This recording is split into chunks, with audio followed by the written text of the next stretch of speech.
진 나의 삶 속에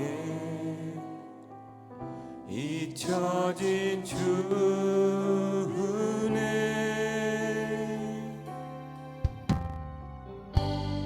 돌 같은 내 마음 어루만지사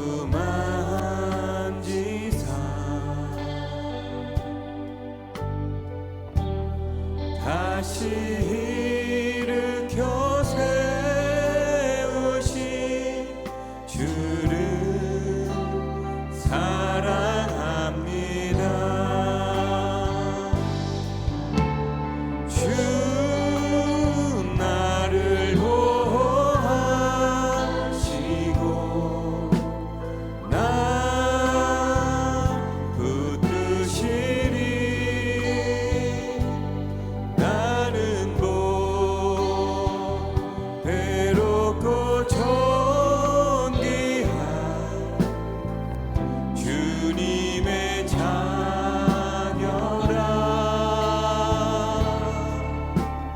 주 나를 보호하시고 나 붙드시리. 나는 배롭고 존귀한 주의 자녀라. 지나간 일들을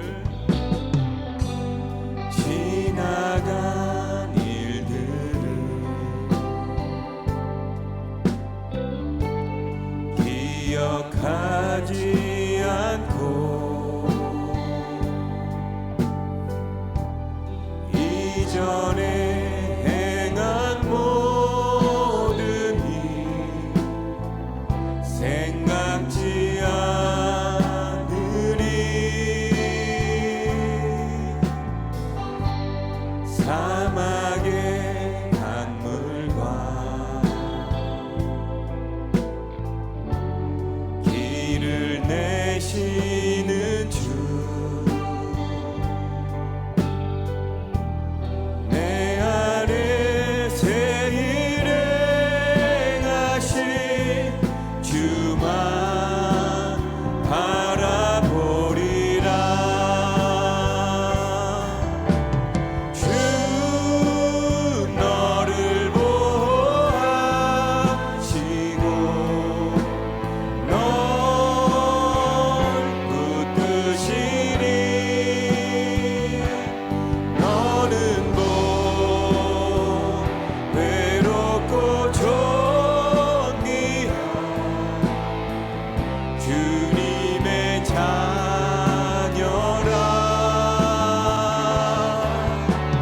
주 너를 보호하시고 널 붙드시리. 너는 외롭고 존귀한 주의 자녀라. 십자가 그 사랑 십자가 그 사랑 멀리 떠나서 무너진 나의 삶 속에 잊혀진 주 은혜 돌 같은 내 마음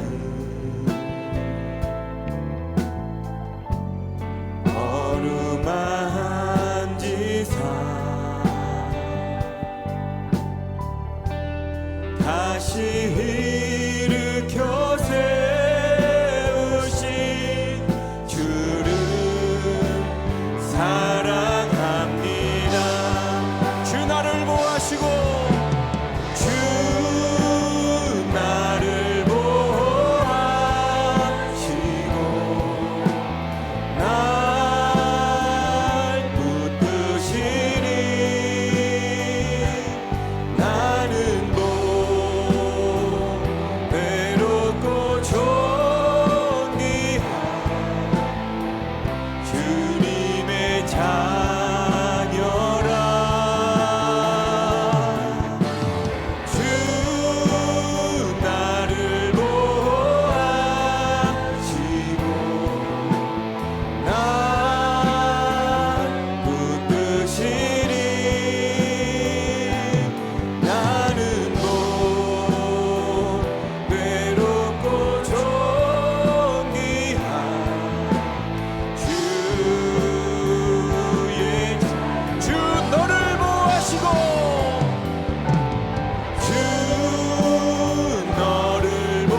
드리겠습니다.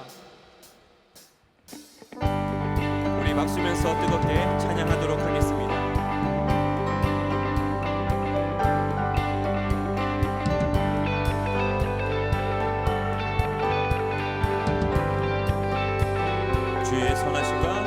주의 선하심과 진실함을 담기 원해. 그의 빛으로 나갈 때 그 성품 닮아가네. 빛을 닮아갈 때 주가 주신 자유함으로 옳은 대로 돌아와서 별같이 비추네.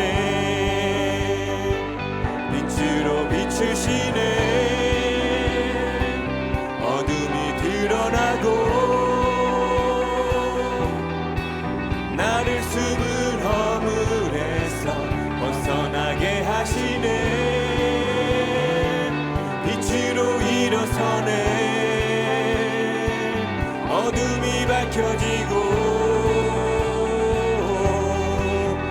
대신 우리 주와 그 생명 일가네. 주의 선하심과 진실함을 담기 원해. 그의 빛으로 나갈 때 그 성품 닮아가네. 빛을 닮아갈 때 주가 주신 자유함으로 옳은 대로 돌아와서 별같이 비추네. 빛으로 비추시네. 어둠이 드러나고 나를 숨은 허물에서 벗어나게 하시네. 빛으로 일어서네. 어둠이 밝혀지고 빛 대신 우리 주와 그 생명 일가네. 빛으로 비추시네. 빛으로 비추시네. 어둠이 드러나고 나를 숨은 허물에서 벗어나게 하시네. 빛으로 일어서네. 어둠이 밝혀지고 빛 대신 우리 주와 그 생명 일가네. 빛으로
삶을 살아내는 실력이 너무나 다른 내 모습을 볼 때에 이 모습도 주가 사랑하실까?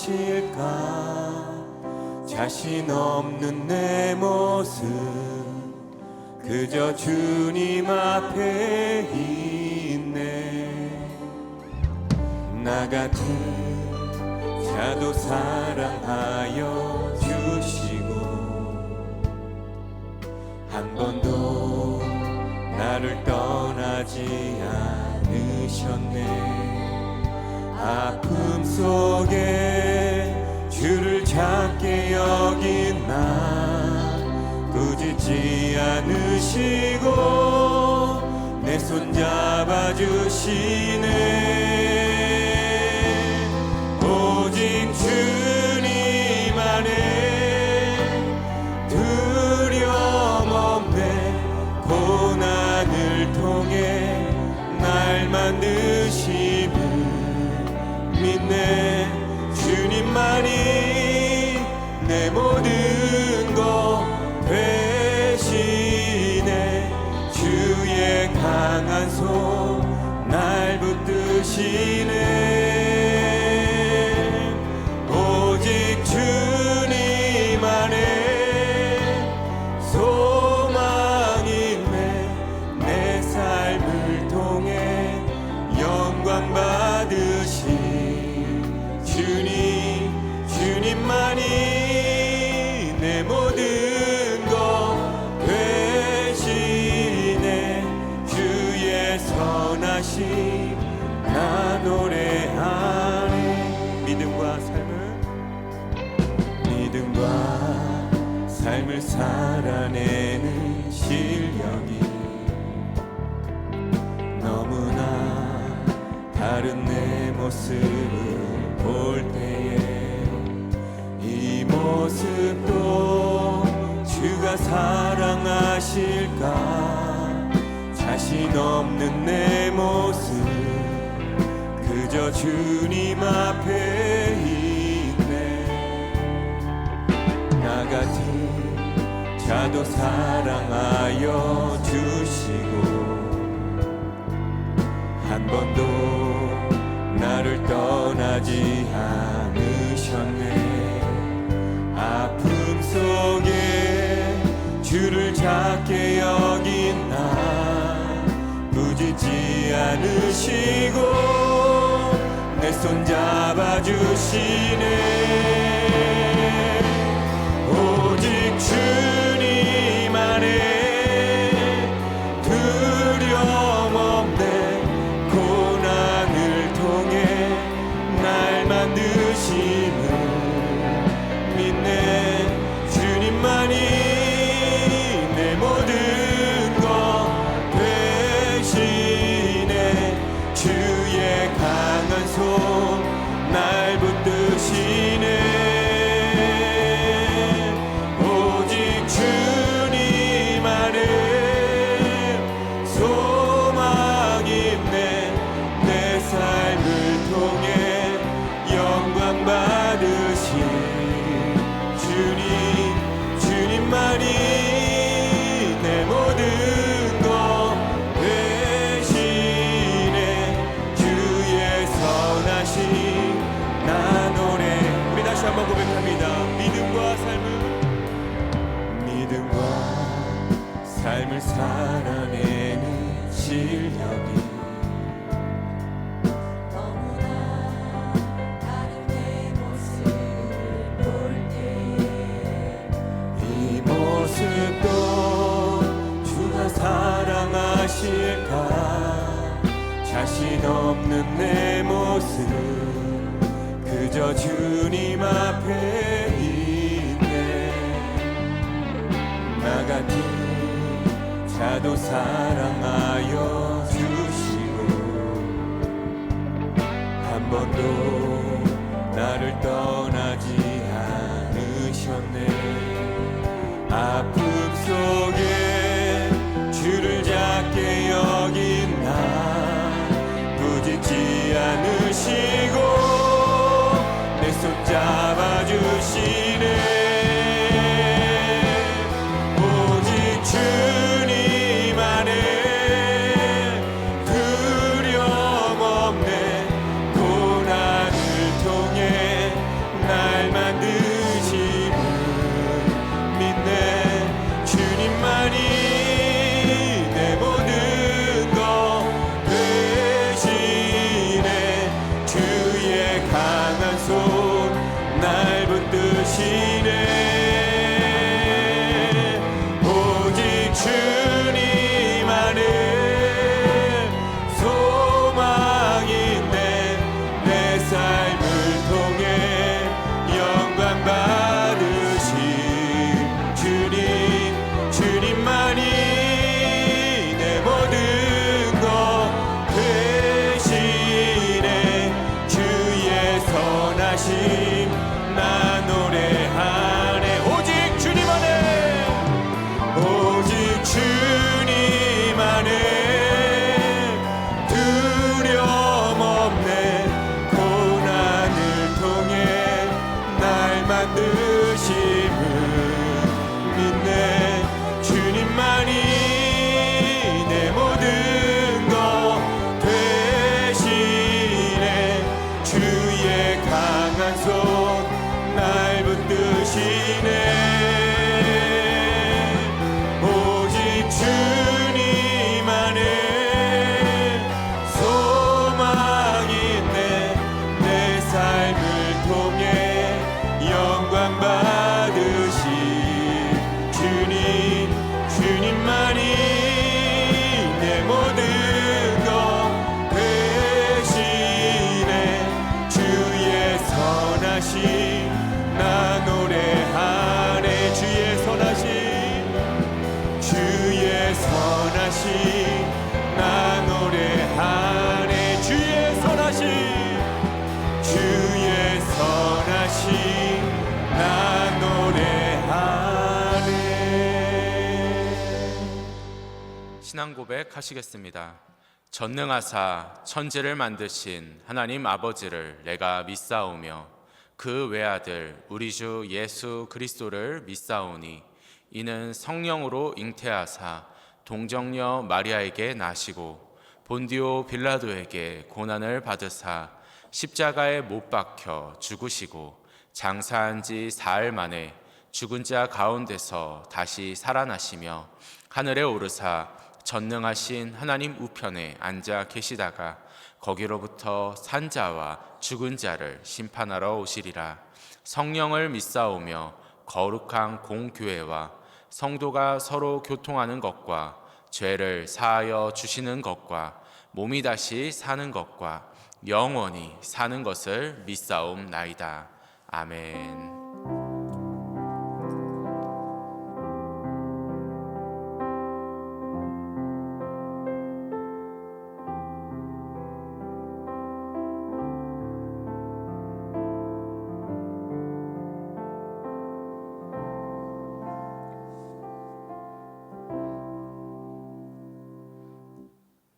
거룩하신 하나님, 지난 한 해 동안 저희를 지키시고 인도하신 하나님의 은혜에 감사드립니다. 우리는 하나님의 살아계심을 믿으면서도 삶은 여전히 나의 힘과 능력으로 살아가려고 합니다. 이 시간 마음을 다하여 주님을 믿고 기도할 때 크신 사랑을 깨닫게 하셔서 새해에는 모든 것이 주님의 은혜임을 고백하며 언제나 변함없으신 주님의 사랑으로 배움을 실천하는 성도 모두가 되게 하옵소서. 대한민국을 지켜주신 하나님, 나라를 위하여 기도하는 주님의 자녀들을 사랑해 주셔서 모든 것이 안정되게 하여 주시옵시고 무한항공사고로 슬픔에 잠겨있는 유가족들을 위로하여 주시옵소서. 하나님 나라를 위하여 늘 기도하시는 강신호 담임 목사님께 영육간의 강건함으로 지켜주시옵소서. 이 시간 생명의 말씀을 전하실 때 복된 말씀을 통하여 날마다 말씀에 순종하게 하시고 바른 길로 살아갈 수 있는 귀하고 복된 삶이 되게 하여 주시옵소서. 우리를 구원하신 예수님 이름으로 기도드립니다. 아멘.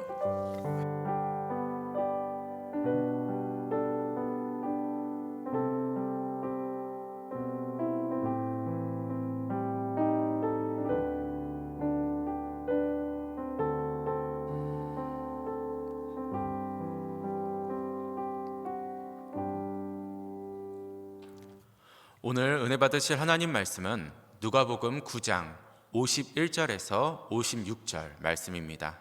누가복음 9장 51절에서 56절 말씀을 다 같이 봉독하시겠습니다. 예수께서 승천하실 기약이 차감해 예루살렘을 향하여 올라가기로 굳게 결심하시고 사자들을 앞서 보내심에 그들이 가서 예수를 위하여 준비하려고 사마리아에 내 한 마을에 들어갔더니 예수께서 예루살렘을 향하여 가시기 때문에 그들이 받아들이지 아니하는지라. 제자 야고보와 요한이 이를 보고 이르되 주여, 우리가 불을 명하여 하늘로부터 내려 저들을 멸하라 하시기를 원하시나이까. 예수께서 돌아보시며 꾸짖으시고 함께 다른 마을로 가시니라. 아멘.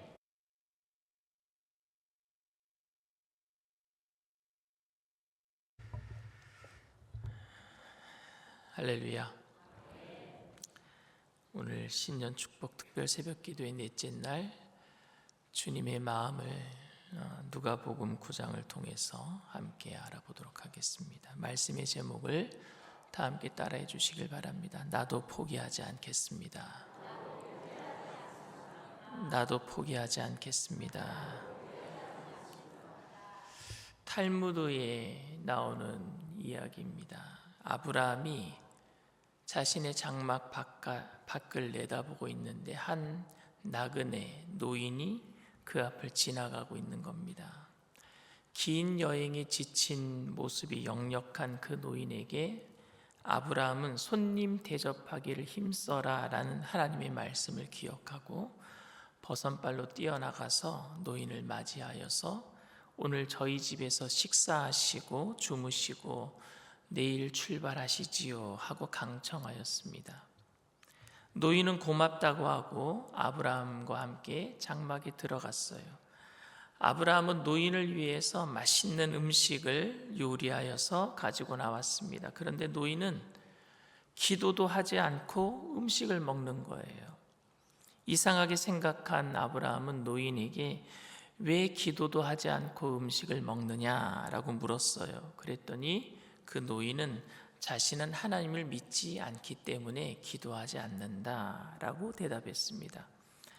노인의 대답에 화가 난 아브라함은 그 노인을 장막 바깥으로 내쫓아 버렸어요.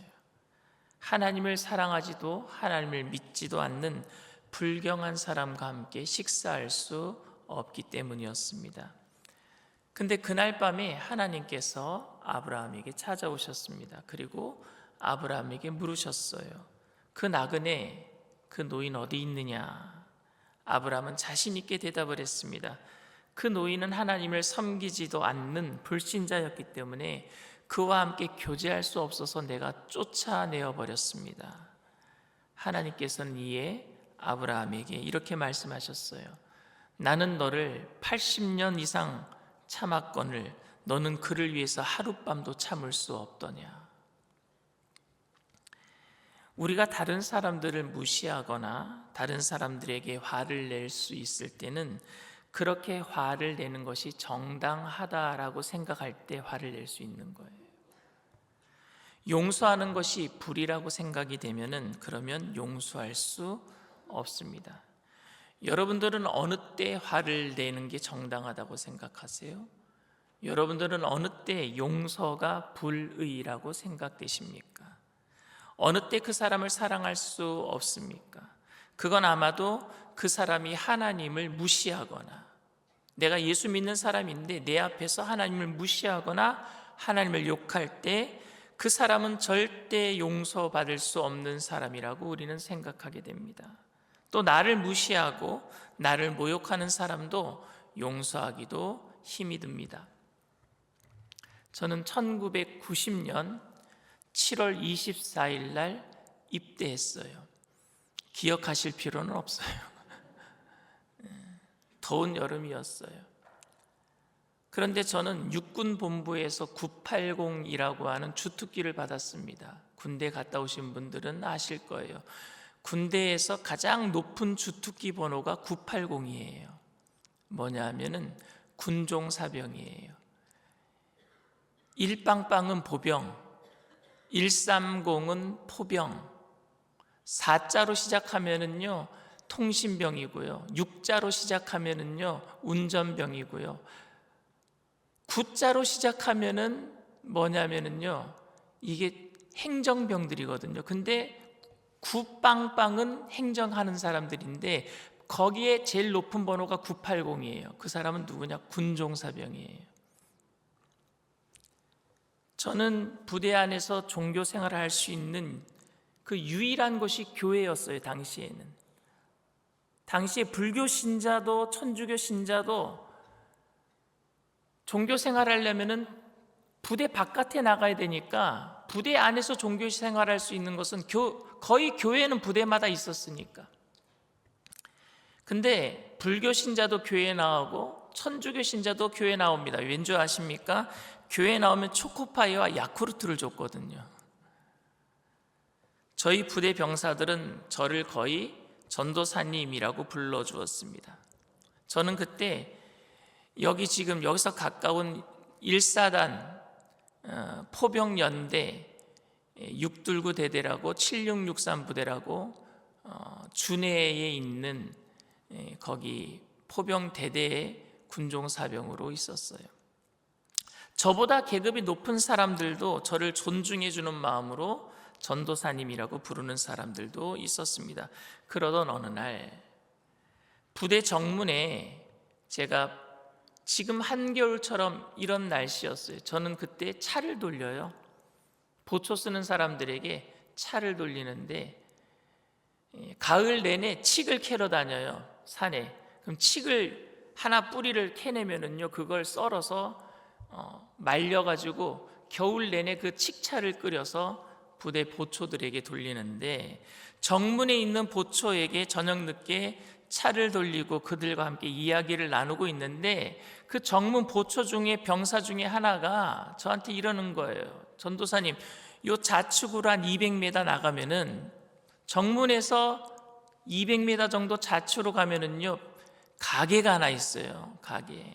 그 가게에 가서 초코파이 하나만 사다 주세요 이러는 거예요. 그 병사가 보초 쓰다가 초코파이가 먹고 싶었나 봐요. 그래서 제가 그 부탁을 받았는데 전도사로서 내가 안 갔다 올 수가 없어서 내가 갔다 오겠다 하고 나가서 초코파이를 사가지고 나오는데 검은 실루엣이 하나 보이는데 너 누구야 그러는 거예요. 저도 모르게 관등성명이 나왔어요. 이병 강신호. 밤늦게 외출하다가 들어오는 중대장한테 걸려버린 거예요.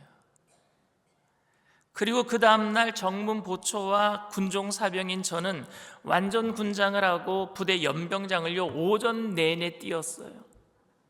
오전 내내 연병장을 뛰는 동안에 우리 부대원들은요 다 얼차려 받고 있었어요. 단체 기합을 받고 있었어요. 저 때문에. 그리고 그날 일찍 가서는 모든 사람들이 보는 앞에서 제 뺨을 때리고 예수 믿으면 뭐하냐고 하나님을 욕하고 저를 모욕했습니다. 하나님 믿는 것들 다 쓸데없다고. 저를 욕하는 것은 좋은데 하나님을 욕하는 일찍 하사를 보면서 욱하는 마음에 달려들 뻔했습니다. 그리고 몇 날 며칠 분한 마음에 하나님을 모욕한 그 일찍 하사를 때려 눕히는 상상을 계속했어요. 하나님을 모욕한 자들, 하나님을 욕되게 하는 자들을 불의하다라고 생각하고 그들은 벌받아도 문제없다라고 저는 생각을 했습니다. 사실 자비란 정말로 잘못한 사람들에게 베푸는 것인데 그냥 적당히 잘못한 경우에는 자비를 베풀어도 아주 심하게 잘못한 경우에는 자비를 베풀지 못할 것 같다라는 생각이 들었어요.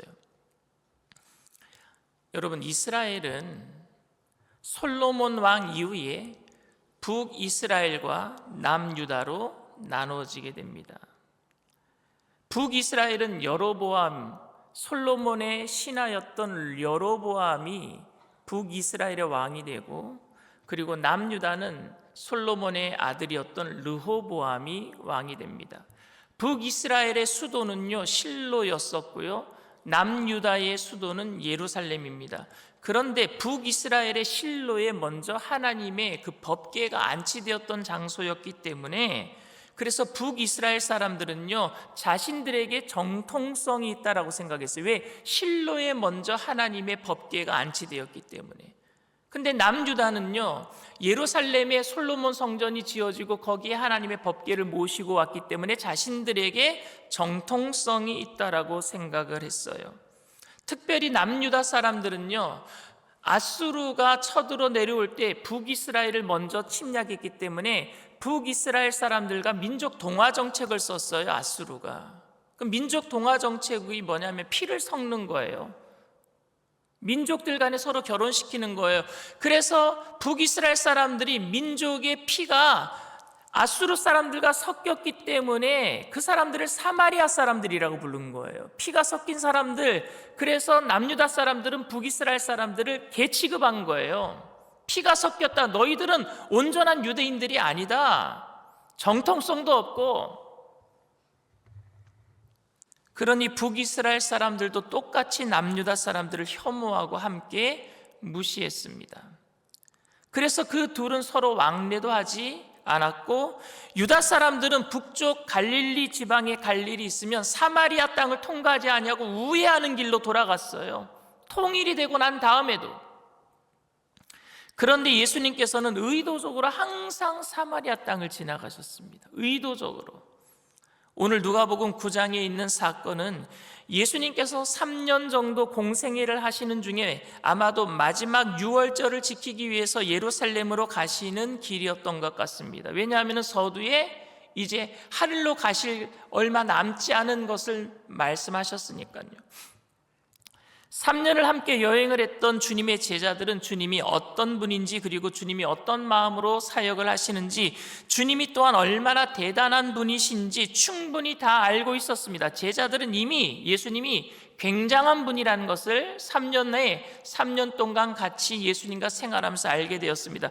여러분, 서당계 3년이면 뭐예요? 풍어를 읊는데요.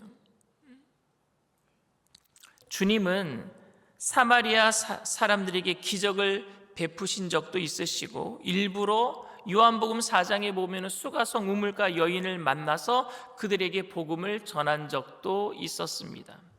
그래서 많은 사람들이 주님을 영접하기도 했어요. 사마리아 땅에서. 그래서 예수님께서는 예루살렘으로 가시는 길에 사마리아에서 하룻밤 묵기를 원하셨어요. 그래서 제자들을 먼저 보내서 묵을 집이 있는지 좀 알아보라고 말씀을 하신 겁니다. 그런데 그 요청을 사마리아 사람들이 거절했어요. 사마리아 사람들이 예수님의 그 요청을 거절한 일은 어쩌면 당연한 일이라고 생각합니다. 왜냐하면 오늘 성경 본문에 뭐라고 그랬어요? 예루살렘으로 예배드리러 가는 그 예수님 무리를 거부한 거예요. 왜 거부한 줄 아세요? 정통성이 누구에게 있다고요? 사마리아 사람들은 자신들에게 있는데 예배드리는 장소가 예루살렘에 있다라고 생각하는 유대인들이 미운 거예요. 유대 사람들이 미워요. 예배드리는 장소의 정통성이 자신들에게 있는데 아직도 유대 사람들은 예루살렘의 정통성이 있다라고 맨날 6월절만 되면 예루살렘으로 가는 그들이 너무너무 미워요. 그러니까 예배드리러 가고 있는 예수님 무리를 그냥 가세요 그런 거예요. 그냥 가세요. 예배드리러 그냥 가세요. 뭐 여기에 머무릅니까? 당신들이 정통성 있다라고 하는데. 우리는 그리심산에서 예배드립니다. 사마리아 여인이 그랬잖아요. 수가성 우물가 여인이. 당신들은 어디서 예배드립니까? 예배의 정통성에 관한 얘기예요. 그것 때문에 마음이 많이 상해 있는 사람들이 사마리아 사람들이에요. 6월절 절기를 위해 예루살렘으로 가시는 예수님의 행렬이 그들에게는 자신들의 정통성을 무시하는 처사라고 생각했기 때문에 그냥 가세요라고 한 거예요. 그냥 가세요. 여기 묵지 마시고 그냥 가세요. 아니면은 정말로 주님을 무시했는지도 모르겠습니다. 나그네의 숙식 요구는 인간의 존엄성에 가장 기본적으로 요구되는 조건으로서 당시 이런 요구를 받아들이지 않으면 그냥 길에서 얼어 죽을 수도 있는 겁니다. 여행을 하던 사람들이 하룻밤 정도는 묵을 수 있도록 배려하는 것이 인간의 기본적인 그런 예의예요. 그 예의조차 무시했어요. 옛날에 우리들도 나그네가 가다가 하룻밤 자기를 원하면 뭐라 그래? 바깥에서 이리 오너라 그래요. 이리 오너라. 그러면은 누군가가 나가요. 오늘 이 집에서 하룻밤 유숙할 수 있습니까? 그러면 대부분 사람들이 들어오세요. 건너방을 내어주든지 사랑채를 내어주지 않습니까? 그들의 거절을 들었던 요한은 화를 낼 수밖에 없었어요. 분노할 수밖에 없었어요. 이것은 대단한 모독이었습니다. 예수님을 지금까지 따라다니면서 보았던 것처럼 예수님이 누굽니까? 지난 3년 동안 예수님은 온 유대 땅의 가장 유명한 유명인입니다. 종교 지도자요. 이스라엘을 독립시킬 수 있는 유일한 왕이 되실 수 있는 분이셨습니다. 사람들은 예수님의 옷자락이라도 한번 만져보려고 밀치고 덮치고 예수님 가시면 언제나 북새통을 이루었어요. 그런 예수님을 어찌 이렇게 매몰차게 거부하며 기본적인 인권마저 무시할 수 있단 말입니까? 그래서 요한은 화가 났어요. 너무너무 화가 났어요. 그래서 요한은 말하기를 주여 우리가 불을 명하여 하늘로부터 내려서 저들을 멸하라 하기를 원하시나이까? 이때로부터 요한은 우레의 아들이 된 거예요. 하늘에서 불을 내려. 그런데 주님께서는 그런 요한과 야고보를 꾸짖으시면서 다른 마을로 가자 하십니다. 55절 말씀이에요. 예수께서 돌아보시며 꾸짖으시며 함께 다른 마을로 가시니라. 예수님께서는 요한과 야고보에게 뭐라고 꾸짖으셨을까요? 요한은 인간의 기본적인 요구조차 무시해버리는 짐승 같은 사람들을 하늘을 명하여서 불을 내려 태워버려라 라고 했습니다. 어쩌면 요한의 분노는 정당한 분노입니다. 자신을 무시하는 것은 참을 수 있지만 주님을 무시하는 것은 참을 수 없는 거예요. 나를 욕하는 것은 내가 참겠는데 하나님을 욕하는 건 내가 못 참는 거예요. 감히 너희들이 예수님을 거절해? 감히 너희들이? 그런 요한과 야고보에게 예수님은 뭐라고 하셨을까요? 오늘 본문에는 나와 있지는 않지만 다른 사본에는요 이런 말이 삽입되어 있다라고 합니다.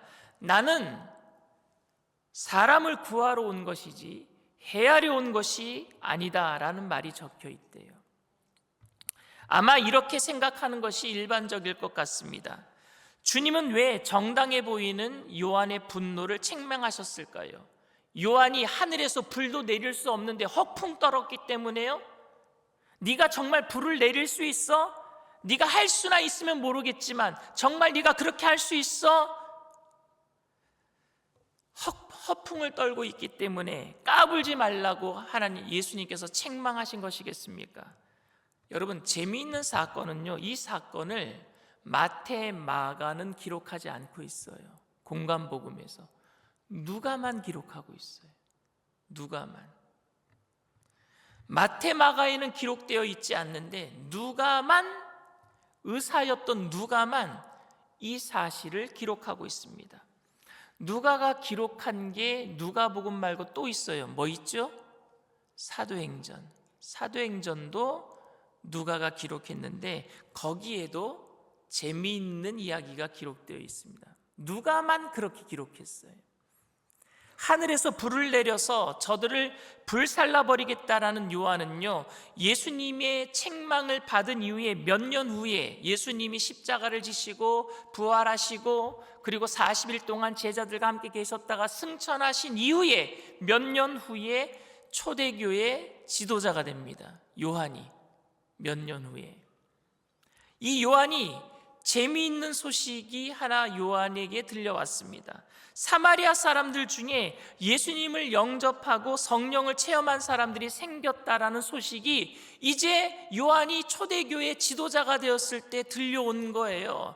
그들을 불을 내려서 다 죽여라 명했는데 그들도 성령 받고 예수 믿고 변화되었다라는 소식을 지도자가 되었을 때 듣게 된 거예요. 그리고 예루살렘에 회의가 열렸습니다. 그곳에도 교회가 세워져야 되니까 지도자를 파송해야 되겠다. 누구를 지도자로 사마리아에 파송할까? 누가 갔을 것 같아요, 여러분? 누가 갔을 것 같아요? 누가가 사도행전을 기록하는데 누구를 보냈을 것 같아요? 요한이 갔어요. 요한이. 사도행전 8장 14절 말씀입니다. 예루살렘에 있는 사도들이 사마리아도 하나님의 말씀을 받았다함을 듣고 베드로와 요한을 보내매. 요한이 사마리아로 간 것입니다. 사마리아에서 회개하고 주님을 영접한 사람들을 그곳에 가서 누가 만난 거예요? 요한이 만났어요. 그 사람 불로 다 죽여버려라 한 요한이 가서 그 사람들을 만났어요. 사마리아 땅에 가서 주님을 영접하고 구원의 감격을 누리고 있는 그들을 보면서 요한은 어떤 심정이었을까요? 몇 년 전에 주님을 영접하지 않는다고 불로 심판해 버리자고 말했던 요한이 주님을 거부하는 불의한 자들을 용납해서는 안 된다고 생각했던 요한이 바로 그 땅에 그리스도의 복음이 전파되어서 그들이 복음을 통해서 회개의 역사가 일어나고 예수님을 영접하고 새로운 삶의 역사를 목격하고 있는 그 요한의 마음은 어떠했을까요, 여러분? 사실 누가는 사마리아에 대해서 적대적인 이야기를 누가복음이나 사도행전에 기록한 적이 없습니다.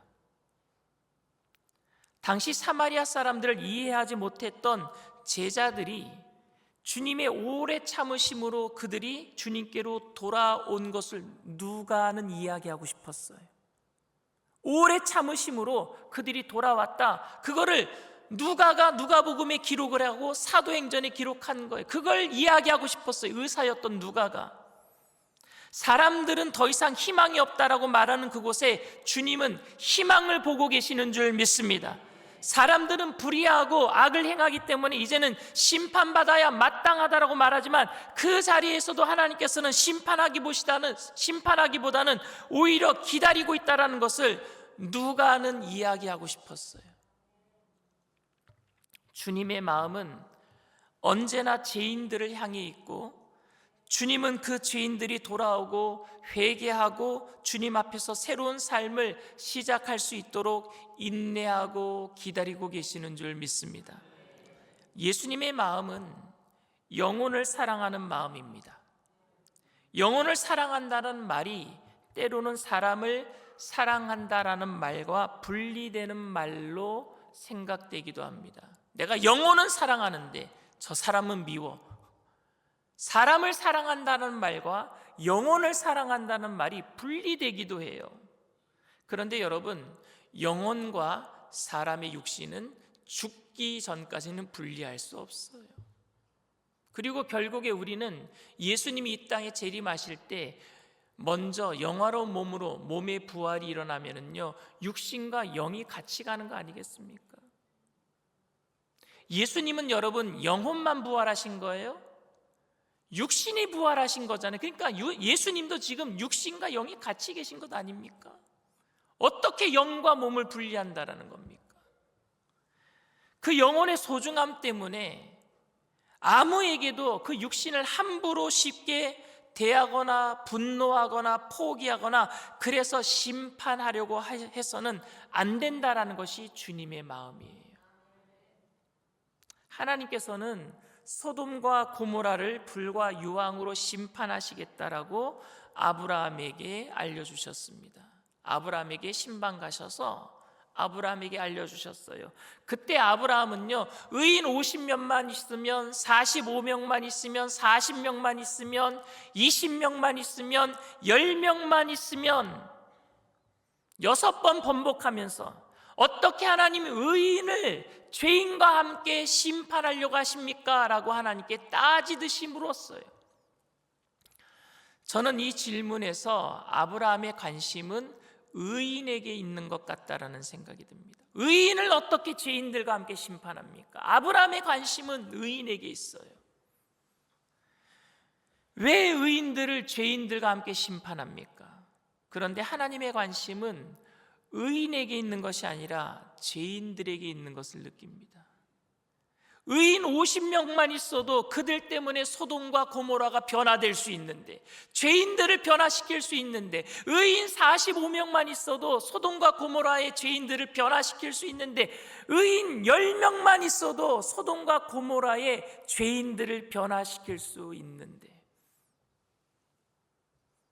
결국 아브라함이 말한 대로 의인 10명이 없어도 하나님은요 다 심판하지 아니하시고 롯과 그의 딸들을 구원해 주신 줄 믿습니다.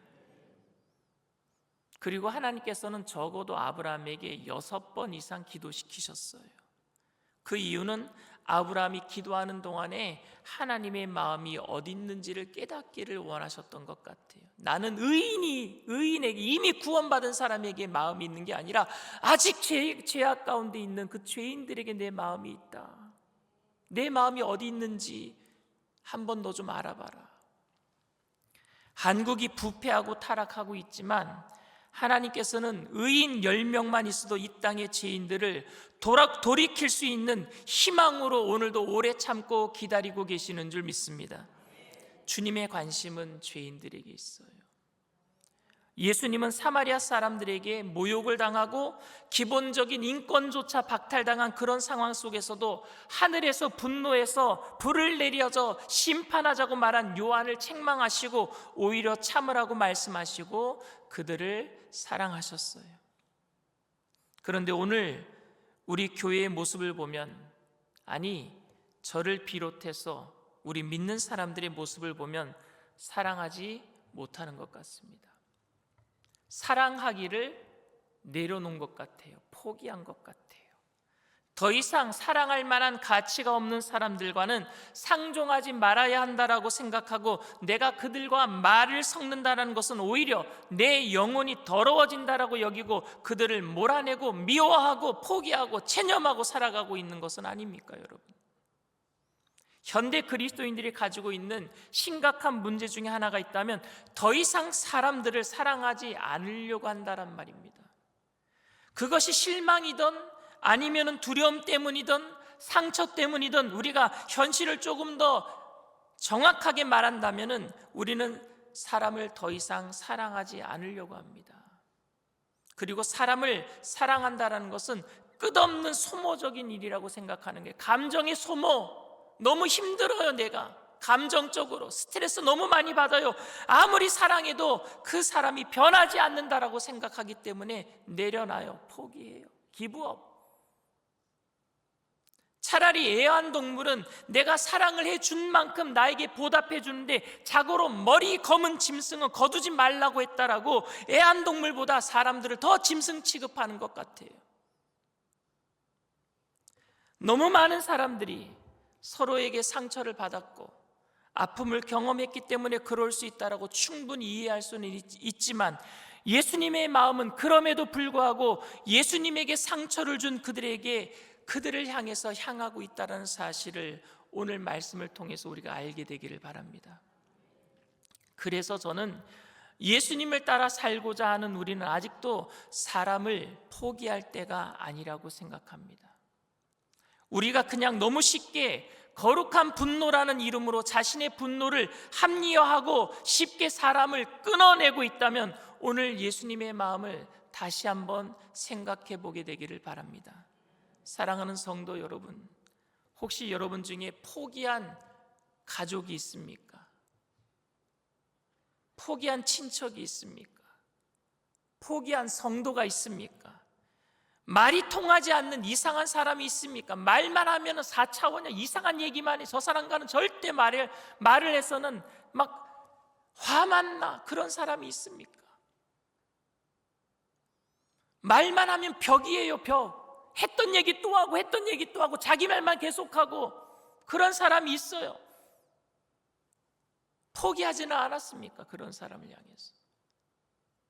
물론 우리가 아무리 원해도 우리의 사랑을 받아주지 않기 때문에 접근할 수 없는 사람도 있는 건 당연히 있습니다, 여러분. 그렇다고 다가갈 수 없다라고 할지라도 우리의 눈물을 뿌려서 기도하는 것은 할 수 있지 않습니까? 그래도 기도는 할 수 있잖아요. 기도로 그 사람을 포기하지 않을 수 있잖아요. 하나님 그에게도 은혜를 베풀어 주셔서 하나님께서 그들을 돌이킬 수 있다면 제가 감히 하나님을 용서할 수 있는 자를 먼저 포기하거나 정죄하지 않게 해주세요. 기도하게 되기를 바랍니다. 그것이 우리가 해야 할 기도라고 생각합니다. 주님이 포기하지 않는 사람을 저도 포기하지 않고 끝까지 주님의 사랑으로 기도할 수 있도록 주님의 마음을 닮아가는 저와 여러분들 다 되시기를 주님의 이름으로 축원을 드립니다. 기도합니다. 사랑과 은혜가 풍성하신 좋으신 하나님, 하나님을 욕하고 우리와 말이 통하지 않는 사람들을 내가 포기하고 불을 내려서 저들을 심판해 버릴 거라, 그렇게 하나님의 마음이 그저 의인들에게만 있고 죄인들에게는 없는 것이라고 생각하고 심판과 징계를 생각했던 우리들을 하나님 용서하여 주시옵소서. 주님의 마음이 죄인들에게 가 있다는 사실을 알게 하시고 잃어버린 한 마리 그 영혼, 그 양에게 있다는 사실을 알게 하시고 우리 또한 그 예수님의 마음을 품고 끝까지 나도 포기하지 아니하고 기도하겠사오니 성령님 우리의 마음을 위로하여 주시옵시고 풍성한 은혜가 넘쳐나게 하여 주시옵시고 그래서 끝까지 포기하지 아니하는 주님의 마음을 가지고 한 영혼이라도 건져내는 우리 교회 되게 하여 주시옵소서. 이 땅에 한 영혼이라도 더 건져낼 수 있도록 하나님 이 땅을 회복시켜 주시옵소서. 오늘도 기쁘고 감사한 마음으로 정성껏 주님 앞에 귀한 예물 드린 손길들, 영혼 구원을 위해서 감사한 마음으로 주님 앞에 귀한 예물 드리오니 하나님 기뻐 받아 주시옵시고 귀한 예물 쓰여지는 곳에 그리스도의 향기 되게 하셔서 죽어가는 한 영혼 하나님 포기하지 아니하고 끝까지 건져내는 구원의 예물 되게 하여 주시옵시고 바치신 손길들마다 천배 만배로 누르고 흔들어서 넘치도록 채워주실 때에 포기하지 않는 마음을 가지고 주님께서 주신 축복을 나눠주고 꾸어주고 베풀며 살아가는 믿음의 부자들 다 되게 하여 주시옵소서. 감사드리며 예수님의 이름으로 기도드리옵나이다. 아멘. 지금은 우리 주 예수 그리스도의 무한하신 은혜와 아버지 하나님의 영원하신 극진하신 사랑하심과 보혜사 성령님 내주교통 충만하시고 위로하시는 축복이 주님이 포기하지 않는 영혼을 우리들도 포기하지 아니하고 끝까지 마음에 품고 기도하며 한 영혼이라도 구원하기 위해서 최선을 다하기로 결단하는 믿음의 백성들, 개인, 가정, 사업, 직장, 자녀, 학업생활, 범사 전체 위에 지금으로부터 영원토록 함께 하실지어다. 아멘. 할렐루야. 우리 주님 앞에 영광의 박수 올려드립니다. 내일은 오늘보다 배가 좀 더 나왔으면 좋겠습니다.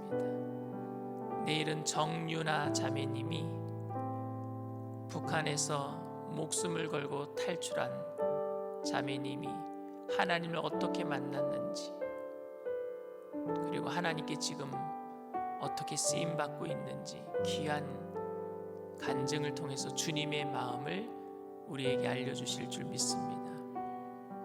제가 들어본 간증 3개를 꼽으라 그러면요, 그 중에 하나 들어갈 정도로 굉장히 은혜가 돼요. 그래서 내일은 그분에게 제가 1시간을 드릴 거예요. 기도하는 시간을 좀 줄이더라도 간증을 듣고, 버스가 출발하기 전까지 간증 듣고, 그리고 더 기도하실 분들은 내일 간증 끝나면 더 기도하시고 버스 타고 가실 분들은 잠깐만 기도하시고 바로 버스 타고 가실 수 있도록, 그만큼 은혜로운 간증이 될 테니까 많은 분들이 함께 나와서 은혜 받아주시기를 부탁을 드립니다. 여러분들에게 지금 얘기하는 이유는 한 사람씩 더 데리고 나오란 얘기예요. 그래서 꼭 내일 많이 나오셔서 은혜 받으시기를 부탁을 드립니다. 우리 그 사랑 찬양 드립니다.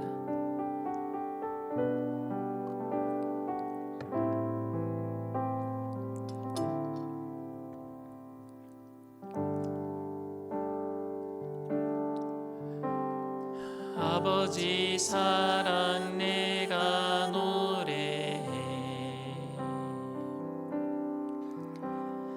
아버지 은혜 내가 노래해. 그 사랑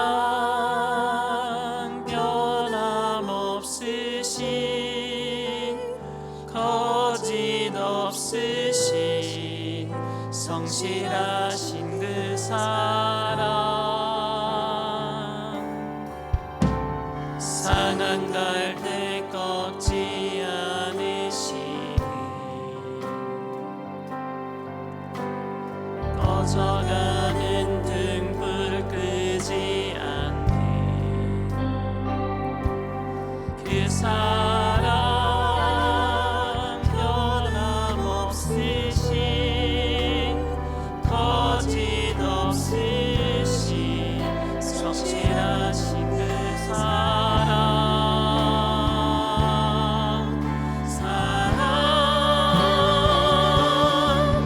그 사랑, 날 위해 죽으신, 날 위해 다시 사신 예수 그리스도, 다시 오실 그 사랑, 죽음도 생명도 천사도 하늘의 어떤 권세도 끊을 수 없는 영원한 그 사랑, 예, 그 사랑, 날 위해 죽으신 그 사랑, 날 위해 죽으신, 날 위해 다시 사신 예수 그리스도, 다시 오실 그 사랑, 죽음도 생명도 천사도 하늘의 어떤 권세도 끊을 수 없는 영원한 그 사랑, 예수. 우리 예수 믿는 사람들이 이런 기도를 가끔 해요. 우리 예수 믿는 사람 때문에 이 땅은 망하지 않는다. 근데 그 말이 저는 오만하게 들릴 때가 있습니다. 의인에게 집중되어 있을 때예요. 내가 의인이니까 이 땅 망하지 않는다. 내가 의인이니까. 그런데 여러분, 그런 선민사상, 우리는 하나님께 택함받은 백성이니까 망하지 않는다라고 했던 이스라엘이 망했어요. 아수르에게, 바벨론에게 망해버렸어요. 의인에게 집중할 때는 망해요. 근데 의인이 어떻게 살아야 되느냐? 세상 속의 빛으로 살아내는 것은 죄인을 위해서 사는 거예요. 그들을 변화시키기 위해서. 우리가 집중해야 될 것은 교회 안이 아니라 교회 바깥이에요. 교회 안만 밝아지면 뭐합니까? 교회 안만 은혜가 넘쳐나면 뭐합니까? 교회 바깥에 우리를 통해서 빛이 넘쳐나고 은혜가 넘쳐나야 될 줄 믿습니다. 그러니까 관심이 어디에 있어야 되느냐? 교회 안이 아니라 교회 바깥에 죄인들에게 있어야 된단 말입니다. 주님은 그 말씀을 우리에게 하고 계시는 거예요. 하나님, 우리의 관심이 죄인들에게 있게 되기를 원합니다.